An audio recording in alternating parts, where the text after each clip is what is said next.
어쩜 이렇게 시간이 안 가는지 정말 버스 안에서 고인 이불 속에서 고인은 언제나 너에게 고인. Assalamualaikum warahmatullahi wabarakatuh. Halo teman-teman semuanya, kembali lagi dengan saya Emila Dwi Oktaviani. Nah, pada video kali ini saya akan menjelaskan mengenai angkatan pujangga baru sekaligus menganalisis salah satu karya sastra pada angkatan pujangga baru. Nah, tonton videonya terus sampai selesai. Nah, jadi angkatan pujangga baru ini merupakan angkatan pengganti dari Balai Pustaka. Nah, pada angkatan pujangga baru ini, kesusastraan Indonesia banyak dipengaruhi oleh karya sastra dalam bahasa Belanda, baik puisinya maupun prosanya. Pada saat itu, para sastrawan Indonesia membandingkan karya sastra Barat dengan karya sastra yang ada di Indonesia. Mereka menemukan bahwa ternyata karya sastra Barat lebih bebas dari segi bentuk maupun isinya, berbeda dengan karya sastra Indonesia yang saat itu sebagian besar mengangkat tema ataupun topik yang sama, seperti kawin paksa, penindasan hak perempuan, dan masalah persoalan adat. Akhirnya, banyak pemuda Indonesia yang tertarik untuk menerapkan gaya kesusastraan Barat dalam seni sastra Indonesia. Lalu, akhirnya, didirikanlah pujangga baru untuk mewadahi hal tersebut. Nah, jadi di era ini terdapat 3 orang sastrawan yang merupakan pelopor berdirinya angkatan pujangga baru. Yang pertama yaitu Sutan Takdir Ali Syahbana, dengan karyanya yang paling terkenal yaitu Layar Terkembang. Yang kedua ada Amir Hamzah, dengan karyanya yang paling terkenal yaitu buku kumpulan puisi yang berjudul Nyanyi Sunyi. Dan yang ketiga adalah Armin Pane dengan karyanya yang paling terkenal yaitu novel berjudul Belenggu. Selanjutnya, saya akan melakukan analisis mengenai unsur intrinsik yang terdapat dalam novel Layar Terkembang karya Sutan Takdir Ali Syahbana.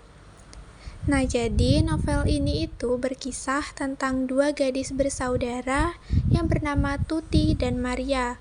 Tuti adalah seorang guru yang bekerja dengan sungguh-sungguh, sedangkan Maria adalah seorang gadis periang dan lincah.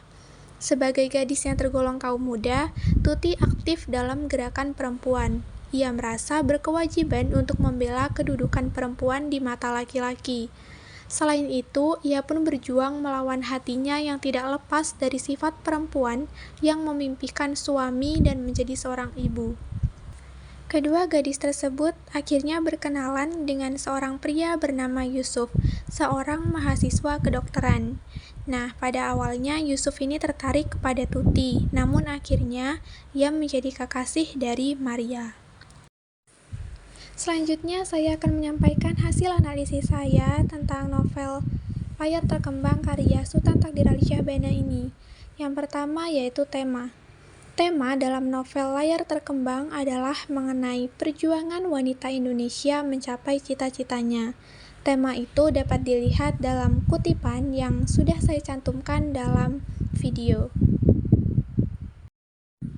Yang kedua yaitu unsur tokoh dan penokohan.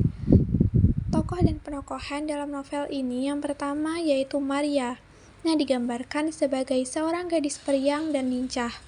Yang kedua Tuti. Tuti adalah wanita yang bukan wanita yang mudah kagum dan heran melihat sesuatu. Keinsafannya akan harga dirinya amat besar. Ia merasa pandai dan cakap dalam mengerjakan sesuatu yang ingin dicapainya. Segala sesuatu diukurnya dengan kecakapannya sendiri, oleh karena itu ia jarang memuji. Dan tokoh yang ketiga yaitu Yusuf. Yusuf ini merupakan putra Demang Munaf di Martapura, seseorang mahasiswa kedokteran yang pandai dan baik hati. Yang ketiga yaitu alur atau plot.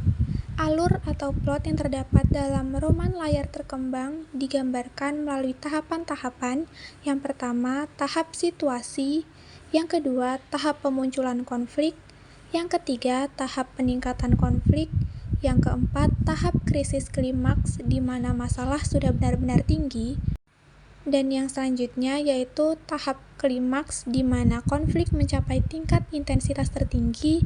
Dan selanjutnya tahap penyelesaian. Yang terakhir yaitu latar. Novel layar terkembang ini menekankan dan menonjolkan kejelasan pada latar-latarnya, baik latar tempat, waktu, maupun sosial, sehingga dapat dirasakan oleh pembaca seolah-olah dapat melihat dan merasakan kehadiran dalam berbagai latar yang ditampilkan. Nah, itu tadi merupakan penjelasan saya mengenai Angkatan Pujangga Baru sekaligus analisis terhadap salah satu karya sastra pada era tersebut. Terima kasih kepada teman-teman yang sudah mendengarkan. Sampai jumpa di video-video berikutnya. Saya akhiri. Wassalamualaikum warahmatullahi wabarakatuh.